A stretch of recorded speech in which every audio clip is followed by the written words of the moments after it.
Hi all, let's look at a classic notable game today between two of the greatest players of the game, Anatoly Karpov playing Garry Kasparov in the infamous aborted match of 1984. For those that don't know about the 1984 match, Karpov in their very first world title match secured a quick lead, winning games 3, 6, 7 and 9, so he established a 4-0 score. These games have actually all been video annotated on the channel. I'll give links either in the video, look out for them, or in the description of the video. There was an incredible series of draws. Then game 27, Karpov went 5-0 up. So everyone thought that was it. Kasparov would be crushed in his first encounter. But the marathon struggle outlasted everybody's expectations. On the 32nd game, Kasparov beat Karpov for the first time. Then after another long series of draws, Kasparov won game 47-48, making the score 5-3. Then Campomanes, the head of FIDE, basically, he aborted the match. Yes, it was highly controversial at the time, but they were to have another match soon after the next year. So let's see, this game 47, part of the comeback from Kasparov. He was playing black. Anatoly Karpov kicked off with knight f3. After knight f6, c4, we have e6, inviting a transposition from the English opening to a queen's gambit, declined. We have the Slav triangle, so semi-Slav, knight bd7, e3, and now queen a5. There were a couple of major points where black could have played d takes c4, which offers dynamic play for both sides, but this is a very solid way of playing it. Black just wanted to put some pressure on c3 here. We have after c takes d5, knight takes d5, pressure on c3. After queen d2, an interesting move, not moving these pieces to prepare to castle, you might think.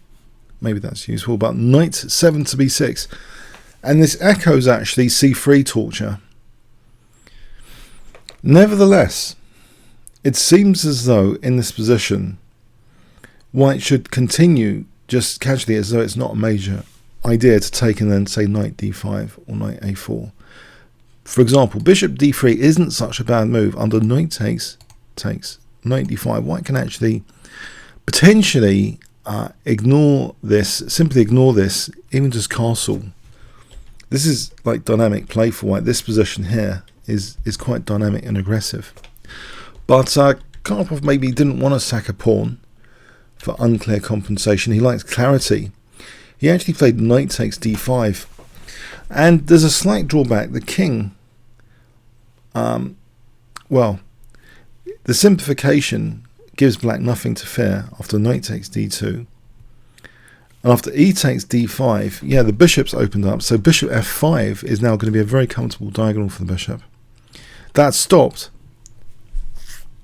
And so black seems to have a pretty stable, robust position here. No problem pieces to speak of. And he plays actually a5 here, as though a4 and a3 would be quite interesting. White stops this with a4, but that does weaken that b4 square. So maybe Karpov's play is a little bit kind of draconian, as if draconian measures have taken place against potential threats. First, you know, that knight coming to b6, it wasn't a major thing, even if black did win a pawn earlier. And this seems worse than the problem. This b4 square seems very, very comfortable for black here. Kasparov just occupies it.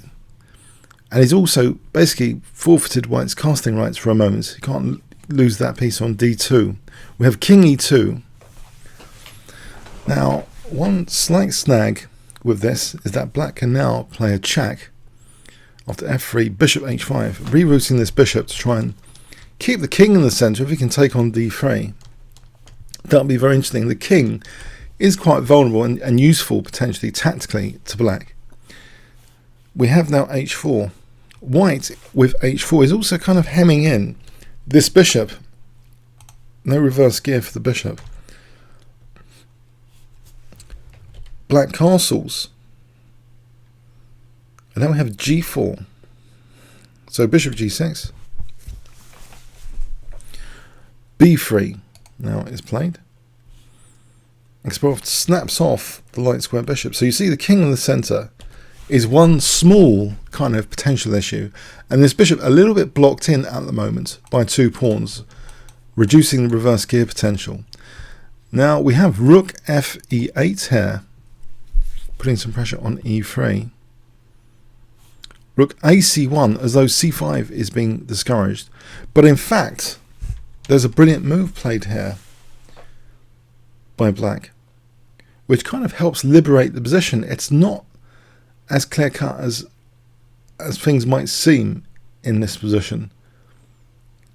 For 2 major elements mentioned, the king's still in the centre, slightly vulnerable, this bishop slightly blocked in, but black plays a very dynamic, aggressive move here. If I give you 5 seconds, what would you consider playing in this position? Starting from now, you might want to pause the video.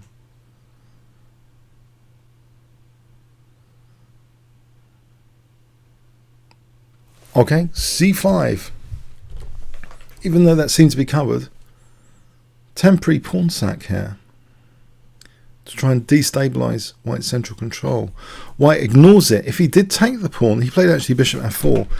If Karpov takes the pawn, then knight d7 with a vengeance, going to recapture the pawn. And there's no saving the pawn just because the rook's behind it. You might think c6. Well, with the king in the center, that's one of the problem here. Takes shows the king in the center problem. Check. Wins the rook. So that's not too clever. And that will give black some extra mobility he didn't have with c5 coming up. So yeah, bishop f4, trying to keep things calm after this c5 move from Kasparov. Rook ac8. And now it looks as though c4 is on the cards, with the idea potentially of taking on d2 then, and taking here, establishing not only a pass pawn but a weak a pawn. That's just one idea of many. So Karpov did take on c5. His centre has been destabilised with this move. This important pawn eyeing 2 key squares. And now we have knight d7. Now in this position, c6 is played here. So it's not as bad as before. The knight can't come to e5 here. But b takes c6. And what we have now is potentially 2 mobile pawns, with the king as a tactical target on top of that, which could accelerate the mobility of these pawns. That's the key thing with the king in the centre. This king, although the queens are off, you might think the king in the centre is useful, but here it's still a pretty dangerous position. We have rook hd1. Now gaining a tempo on the king, knight c5 check, puts pressure on white's structure on the queen side. King c2, and the other issue now is picked up on. f6. This bishop looks slightly awkward here. It's a potential target to knight e6 as well, to double the pawns, and a rook making an entrance to e2. We have knight f1, and now this knight e6 is played, driving the bishop back to g3. But the knight is beautifully placed for the moment. It's supporting potentially d4. These pawns have a lust to be liberated, to be pushed forward together, with the king still as a potential target, even on c2 here. We have rook ed8. The pawns really want to go forward. It would establish a central passed pawn for black. Bishop f2, c5. And not only d4 is of concern, c4 is of concern as well. Knight d2. Now in this position, which one? The thing is, with d4 here, there might be a concern that white could use the e4 square, because a knight on e4 can't be easily dislodged. There's no f5 because of that g-pawn. So this e4 square, black needs to be careful. Actually, Kasparov chose c4 here. Now b takes c4, trying to potentially wrench the e4 square for the knight. If the routine d takes c4 is played, that might not be so bad. That knight on e4, a typical Karpov looking centralized beautiful knight. But Kasparov played something else now. Again, being a bit crafty with his lack of automatic recaptures, an essential element of playing to the specific requirements of the position. So instead of the ordinary recapture, can you guess what Kasparov plays here? If I give you 5 seconds.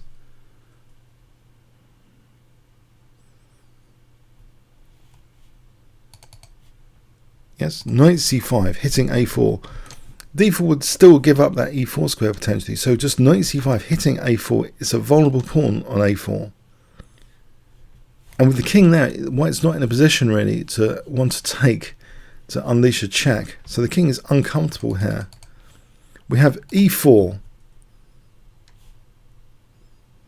And now, instead of going for knight takes a4, a new opportunity for that e4 is d4.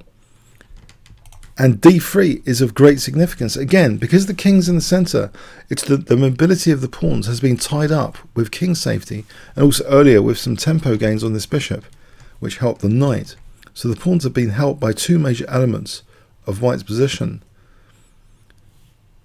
which are kind of tactically, with tactical liabilities. But here, with the king in the center, it's not just about the a pawn. White plays knight b1. Can you guess what black plays in this position?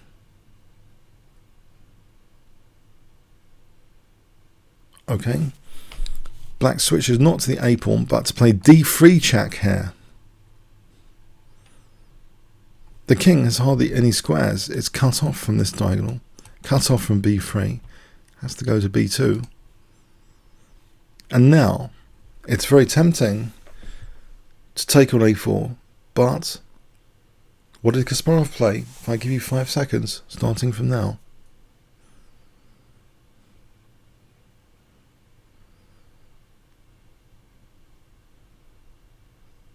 Okay, forget the a pawn. There's something bigger fish to fight in this particular position. d2. And lo and behold, the king is still subject to harassment with knight d3 check to win a piece on f2. Black can't afford the time to take here because that's check, taking on c1 with check. Karpov had to resign here. So if we see this, if the rook moves, then knight d3 check, embarrassing the king again. So we see in this game the crushing effect of central pawn mobility connected with some other issues.